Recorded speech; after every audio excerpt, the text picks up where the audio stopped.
Hello. অবাক করার বিষয় ঘটল আজ। এতদিন পর ওপাশ থেকে জবাব এলো, কাপা কাপা স্বর। চমকে উঠল উর্মি। তার বিন্দুমাত্র কষ্ট হচ্ছে না রাহাতকে চিনতে। ও উর্মি? হাত থেকে ফোন ঝরে পড়ল। তড়াক করে উঠল হৃদয়। জবাব দিতে পারল না উর্মি। দু চোখ জুড়ে মুষলধারে বৃষ্টি নামল। উল্টো হয়ে পড়ে থাকা ফোন থেকে ক্রমশ বিচলিত শব্দ শোনা যাচ্ছে। উর্মি, উর্মি কাঁদবে না তুমি, কষ্ট হচ্ছে আমার। আজ উষার মতোই জেদ চেপে বসল। ঘৃণা হলো মানুষটার প্রতি। ব্যথা দিয়ে কষ্ট পেতে বারণ করছে। সুইচ অফ করে দিল ফোনের। দু হাতে চুল খামচে ধরে ছটপটিয়ে উঠল। দুই ঠোঁটে ফাঁক গলিয়ে কিছু শব্দগুচ্ছ বারবার উচ্চারণ করলো। বেঈমান, প্রতারক, নিষ্ঠুর একজনের সাথে ফুর্তিতে মেতে আমাকে আবার কষ্ট দিতে চাইছে, অপমান করছে। চারিদিকে নিঝুম নিস্তব্ধতা কাটিয়ে ডান দিকে ঘোড়া ঘড়ির কাঁটা নৈশব্দর অবসান ঘটালো। ছন্দধ্বনিতে ঘড়ির কাঁটার নজর দিল উষা। সময়টা রাত্রি 10-এর ঘরে স্থির হয়েছে। পাশে গভীর মনোযোগে অফিসের কাগজপত্র ঘাটাঘাটি করে যাচ্ছে শামীম। আশেপাশে কেউ থাকতে পারে এমন ভাবনা পর্যন্ত তার চেহারায় ফুটে ওঠেনি। বেশ খানিক সময় ধরেই গুরুত্বহীন হয়ে পড়ে রইল উষা। ফোলা গাল দুটো নিয়ে থম মেরে রইল। হাত বাড়িয়ে পাশ থেকে একটি কাগজ হাতে নিল উষা। উল্টে পাল্টে দেখে জিজ্ঞাসা করল, এগুলো দিয়ে কি করবেন? চোখ দুটো স্থির রেখেই কাজে নিমগ্ন হয়ে জবাব দিল শামীম। ছোটখাটো বাক্য শেষ করল উত্তর। অফিসের কাজ করছি। তীক্ষ্ণ দৃষ্টি নিক্ষেপ করে ফুঁসে উঠল উষা। অফিসের কাজ বাড়িতে করতে হবে কেন? আবার ছোটখাটো বাক্যে জবাব দিল। নিজেকে দমিয়ে রেখে শান্ত সুরে ফের প্রশ্ন করল, কি করবেন এগুলো দিয়ে সেটা জিজ্ঞেস করেছি। লম্বা শ্বাস ফেলে উষার দিকে শান্ত চোখে তাকালো শামীম। কণ্ঠে গভীরতা ফুটিয়ে বলল, কাজ করছি উষা, পরে বিরক্ত করো। খারাপ লাগলো উষার। শব্দহীন পায়ে উঠে এলো। দরজা ধরে বেরিয়ে এলো রিয়ার ঘরে। ফোনে কারোর সাথে কথা বলছিল রিয়া। উষাকে দেখেই ফোনের ওপাশের ব্যক্তিকে বলল, পরে ফোন দিচ্ছি তোমায়। উষা বিরস মুখে বলল, তোমাকেও বিরক্ত করলাম? রিয়া হেসে বলল, বিরক্ত হব কেন? মন খারাপ তোমার? ভাইয়া কিছু বলেছে? আমি নাকি বিরক্ত করছি তাকে? অফিসের কাজ বাড়ি বসে করছে। আমি শুধু এটা ওটা জানতে চাইলাম। অমনি তিনি বিরক্ত হয়ে গেলেন। রিয়া অল্প শব্দে হাসল। হয়তো কাজের চাপ বেশি। আচ্ছা, ভাইয়া যখন কাজ করছে তখন আমরা একটা কাজ করি চলো। প্রশ্ন করলো উষা। কি কাজ? প্রতি উত্তরে রিয়া বলল, ব্যাডমিন্টন খেলবো চলো। প্রতি শীতে আমি আর ভাইয়া খেলি। এবার পরিস্থিতির কারণে কেউই খেলছে না। উষার ঠোঁটের কোণে হাসি ফুটে উঠল। উৎফুল্ল মেজাজে বলল, আমি আপু আর ভাবিও খেলতাম। এবছর শীতে তোমাদের বাড়ি থাকায় আর খেলা হচ্ছে না। তাছাড়া ভাবিকে মা এখন রাতে বের হতে দেবেন না। রিয়া বলল, চলো। র্যাকেট আর কর্ক খুঁজে দুজনেই বেরিয়ে পড়ল। বাড়ির সামনে লাইটের আলোয় খেলার প্রস্তুতি নিল। কোমরে ওন্না বেঁধে দুজনেই বেশ জমিয়ে তুলল খেলা। হাতের কাজ শেষ করে রিয়ার ঘরে পা বাড়ালো শামীম। উষা হয়তো রাগ করে সেখানে গিয়েছে ভেবে এগোলো। রিয়ার ঘর ফাঁকা দেখে বেরিয়ে আসতে নিল। বাইরে থেকে কারো আওয়াজ শোনা যাচ্ছে। রিয়ার ঘর থেকে না বেরিয়ে বারান্দার দিকে এগিয়ে গেল শামীম। সম্মুখ দৃষ্টি ফেলতে দেখতেই পেল দুজন মানবীকে, যারা প্রফুল্ল চিত্তে ব্যাডমিন্টন খেলছে। মাঝে মাঝে হই হুল্লোড় করে খেলাটা আরেকটু জমিয়ে তুলছে। সেদিকে গেল সে। বাসা থেকে বেরিয়ে ওদের সামনে দাঁড়ালো। উষা মুখ ফিরিয়ে নিতেই অগোচরে হাসলো শামীম। রিয়া বলল, ভাইয়া খেলবে? শামীম খানিকটা ভাবুক স্বরে বলল, খেলা যায়। শামীমের সাথে খেলে পরপর রিয়া উষা দুজনে ক্লান্ত হয়ে পড়ল। দুজনের অবস্থা দেখে বেশ শব্দ করেই হাসছে শামীম। উষা মাটিতে বসে পড়ল জিরিয়ে নেওয়ার উদ্দেশ্যে। রাহাতের অপেক্ষায় জাগ্রত লিলি বারান্দায় এসে দাঁড়ালো। বাড়ির সামনে খোলা জায়গায় বাতির আলোতে হইচয়ের শব্দ। ভালোভাবে নজর দিতেই শব্দের উৎস খুঁজে পেল। সবার এত ভালো থাকা যেন সহ্য হলো না তার। বিশেষ করে উষার এত হাসি খুশি মুখশ্রী তার ভালো লাগলো না। আপন মনে আউড়ে গেল, খুব সুখেই আছি। হাত ঘড়িতে সময় দেখে রিয়া আর উষাকে বেশ তাড়া দিল শামীম। মাটিতে থেকে উঠে পড়ো, এভাবে বসে থাকলে ঠান্ডা লাগবে। রিয়া উঠে ঘরের দিকে হাঁটা ধরল। উষার দিকে হাত বাড়ালো শামীম। তাকে উপেক্ষা করে উষা উঠে পড়ল। ময়লা ছেড়ে শামীমের আগেই হাঁটতে লাগলো। পাশ থেকে কাঁধের উপর হাত দিয়ে দাঁড়ালো শামীম। তার হাত ঝাড়া মেরে সরিয়ে দিল শামীম। আমি তো বিরক্ত করি, সরুন। সূক্ষ্ম অভিমানে খোঁচা দিল উষা। বুঝতে পেরে মৃদু হাসল শামীম। দূর থেকেই প্রখর দৃষ্টিতে তাকিয়ে রইল লিলি। ময়লা জামাকাপড় নিয়ে শুয়ে পড়তে নিল উষা। শামীম টেনে তুলে দিল তাকে। কড়া চোখে তাকিয়ে বলল, এগুলো চেঞ্জ করে তারপর ঘুমাতে যাবে। বিরক্তিকর চারণী নিক্ষেপ করে উঠে পড়ল উষা। জামা হাতে ওয়াশরুমে ঢুকল। 10 মিনিটের বেশি সময় অতিবাহিত হওয়ার পরই শামীম দরজায় টোকা দিল। এতক্ষণ কি করছো? জবাব দিল না উষা। রাগ তার ক্রমশই বাড়ল। জেদ করেই ঠান্ডা পানিতে গোসল করে নিল। মিনিট 2 পর দরজা খুলে বের হতেই শামীমকে দাঁড়িয়ে থাকতে দেখল। উষা গোসল করছে বুঝতে পেরে চোখ রাঙিয়ে তাকালো শামীম। তিরিক্ষি মেজাজে কঠোর গলায় বলল, ঠান্ডার মধ্যে গোসল করেছো কেন? উষার তেরা জবাব। মনের সুখে গোসল করেছি। হতাশ হলো শামীম। সে বোঝে না তার সাথে রাগ দেখিয়ে কোনো লাভ নেই। উষাকে কম্বল মুড়িয়ে ঠান্ডায় জর্জরিত হাত জোড়া গরম হাতের কম্বলে চেপে নিল। শীতল হাত জোড়া অনবরত ঘষে উষ্ণ করে তুলল। ভেজা চুল বালিশের উপর অবিন্যস্তভাবে ছড়িয়ে দিল। ঘাড়ে নাক ডুবিয়ে বলল, রাগ কমেছে? উষা থতমত গলায় বলল, আমি তো বিরক্ত করি। তখন কাজ করছিলাম তো। অফিসের কাজ বাড়িতে কেন করতে হবে? আচ্ছা, বাড়িতে আর অফিসের কাজ করব না।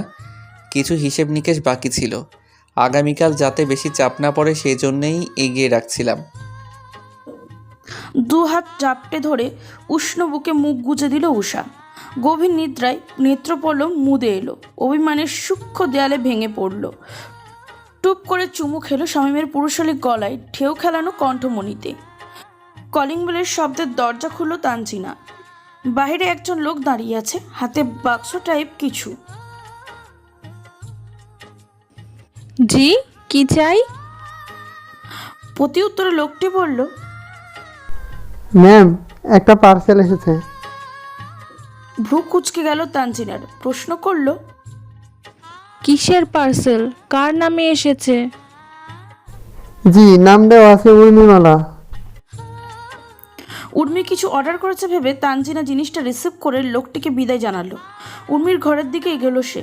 সারা দিন হাঁটাচলা বিহীন একটি কক্ষে বসে থাকা ছাড়া আর কোনো কাজ নেই উর্মির। কাজের ফাঁকে ফাঁকে মা ভাবি এসে গল্প করে যায়। কাজ শেষে বাবা আর ভাইও এসে দেখা করে যায়। তানজিনার হাতে বাক্স দেখে কৌতূহলী হয়ে জানতে চাইলো উর্মি, তোমার হাতে কি ভাবি? তোমার পার্সেল? উর্মি অবাক হলো। কিন্তু আমি তো কিছু অর্ডার দিইনি। তানজিনাকে অনেকটা অবাক হতে দেখা গেল। বলল, উপরে তো কারোর নাম লেখা নেই, তুমি বরং খুলে দেখো, আমি যাচ্ছি। জিনিসটা খুলবে কি খুলবে না ভেবে পরেক্ষণে খোলা শুরু করলো উর্মি। নামের দিকে আর খেয়াল করলো না। রাত যখন গভীর হলো, নিজ মসজিদে হেলে দুলে বাড়ি ফিরল রাহাত। লিলি জেগেই ছিল। রাহাতের মুখে মুখে হয়ে প্রশ্ন করলো, কোথায় ছিলেন এত রাত পর্যন্ত? লিলিকে উপেক্ষা করেই জামা কাপড় হাতে গোসলে চলে গেল রাহাত। ক্ষুব্ধ হয়ে কাচের গ্লাস ফ্লোরে ছুঁড়ে মারল লিলি। ওয়াশরুম থেকে গ্লাস ভাঙার বিকট শব্দ পেল রাহাত। বিশেষ গুরুত্ব দিল না সে, নির্বিকার রইল। ধীরে সুস্থে গোসল নিয়ে বের হলো। আলাদা কম্বলের নিচে এক পাশে হয়ে শুয়ে উর্মি আর তার পুরনো দিনের ছবিগুলোতে হাত বুলিয়ে দীর্ঘশ্বাস ফেলল। সব কিছু শান্তভাবে পরখ করলো লিলি। আচমকা রাহাতের হাত থেকে ফোন কেড়ে নিল। কিছু বুঝতে না দিয়ে সজোরে ছুঁড়ে মারল। ফোনের প্রতিটি পার্ট আলগা হয়ে পড়ল। চোয়াল শক্ত হয়ে এলো রাহাতের। চোখের সফেদ অংশ রক্তিম আভা রাঙা হলো। দপদপ করে ফুলে উঠল কপালের রগগুলি। ফোনের দিকে তর্জনী ঠেকিয়ে দাঁতের দাঁত চেপে প্রশ্নবিদ্ধ করলো লিলিকে। এটা কি করলে তুমি?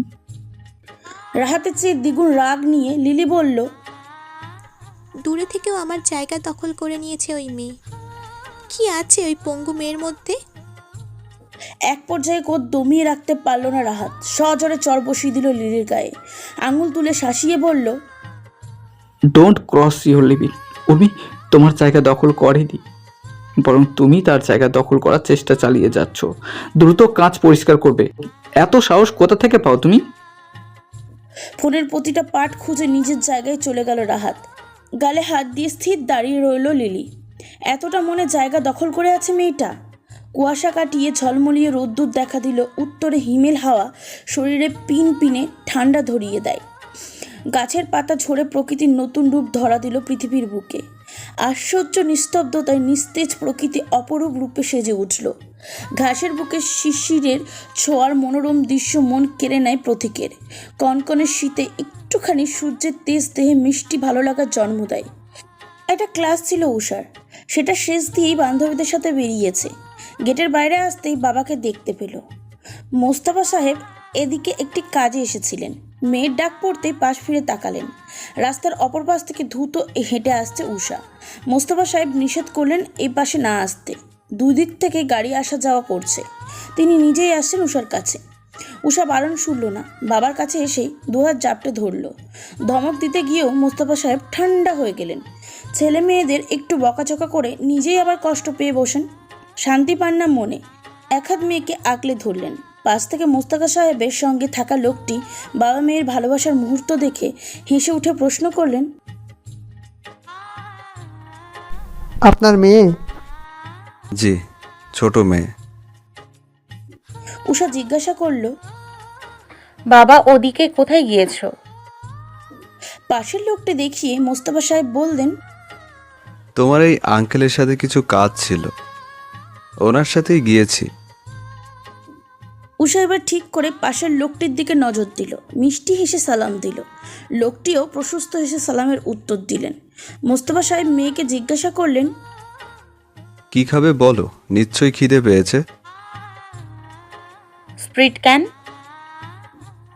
মোস্তফা সাহেব চোখ ছোট করে মেয়ের দিকে তাকালেন। এসব খেলে কি পেট ভরবে? ভরবে, তুমি কিনে দাও। মোস্তফা সাহেব উষার সাথে সাথে বাড়ির দুই মেয়ের জন্য কিনে নিলেন। উষার মা এসব পছন্দ করেন না। মেয়েদের খাওয়া দেখলে নাক ছিটকায়। কেন চুমুক দিতে দিতেই বাবার সাথে এগোলো উষা। হঠাৎ থেমে গেল বাবার সাথে আঙ্কেলের কথায়। তিনি গলা ছেড়ে মোস্তফা সাহেবকে প্রশ্ন করলেন, ছোট মেয়ের বিয়ের কথা ভাবছেন নাকি? আমার বাড়ির জন্য একটা মেয়ের দরকার ছিল। মোস্তফা সাহেব জানালেন, আমার ছেলে মেয়ে একজনও বিবাহের বাকি নেই। ও, শব্দে নিজের কথা শেষ করলো লোকটি। পরক্ষণে উষাকে বলল, মামুনি, তোমার মতো এমন মিষ্টি একটা মামুনি খুঁজে দিয়ে তো। খালি ক্যান ছুঁড়ে ফেললো উষা। মুখ ছোট করে বলল, কিন্তু আঙ্কেল, আপনি যদি আরও কিছুদিন আগে বলতেন তাহলে খুঁজে দিতে পারতাম। এখন আমার মতো মেয়েটার তো কিছুদিন পূর্বে বিয়ে হয়ে গিয়েছে। লোকটি হতাশার স্বরে বললেন, কি বলো মামুনি, কে সেই মেয়েটা? উষা নিজের দিকে আঙুল তাক করে বলল, সেই মেয়েটা তো আমি আঙ্কেল। আমার মতো মানে তো আমি, তাই না? লোকটি ফ্যাপাচাকা খেয়ে গেলেন। মেয়ের কথা শব্দ করে হেসে উঠলেন মুস্তাফা সাহেব। উষাও হাসছে। এবার লোকটিও হেসে বলল, তুমি তো ভারী দুষ্টু মামুনি। কথা বলতে বলতে বাবা মেয়ে ভিন্ন পথে হাঁটলেন। উষা বাবাকে বলল, আমি জামা কিনবো বাবা, তুমিও আমার সাথে আসো, রং পছন্দ করে দেবে। বাবার পছন্দ বেশ ভালো লাগে উষার। হুটহাট ছেলে মেয়ে স্ত্রীর জন্য এটা ওটা কিনে নিয়ে যাওয়া অভ্যাস আছে মোস্তফা সাহেবের। তাই বাবাকে সঙ্গে নিয়ে গেল। আসার সময় শামীমই টাকা দিয়েছিল জামা কেনার জন্য।